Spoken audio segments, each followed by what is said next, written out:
Madam del Castillo, what do you think digital market and this particular regulation on mobile telephones will bring to Europe?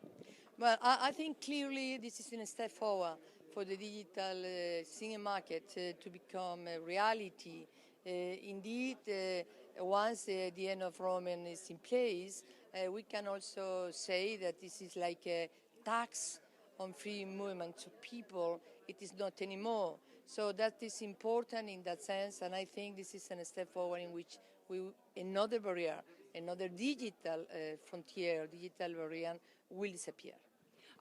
Did you calculate the economic effect of that? Because most probably the small companies and private citizens will really profit, and it will create a new dimension in European economy. Well, that's for sure. That's for sure. This is because I think it's so much important in terms of mobility, in terms of free movement of people and companies and so. Because now you will not have such an extra charge, which is the current roaming charges. So that will be good for companies, that will be for startups and for people in general, and could generate, I'm absolutely sure, a new dimension of new opportunities and then new growth and new jobs derived from that.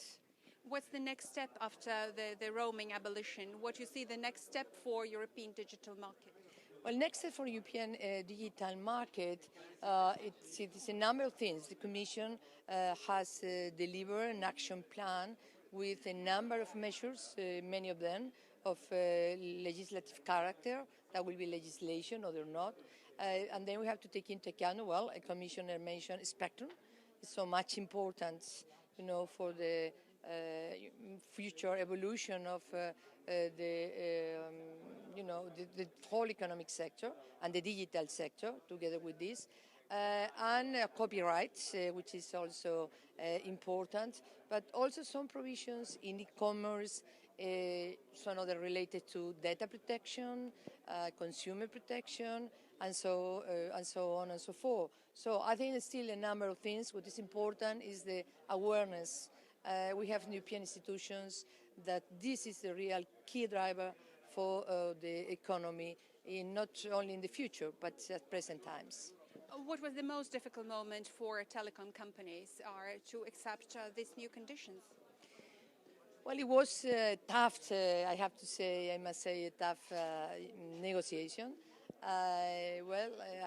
You can understand. I mean, the operators, they would like to postpone as much as possible the day in which this provision can enter into force. On the one hand, they want to limit the impact, to some aspect, but not a full package of a real end of roaming.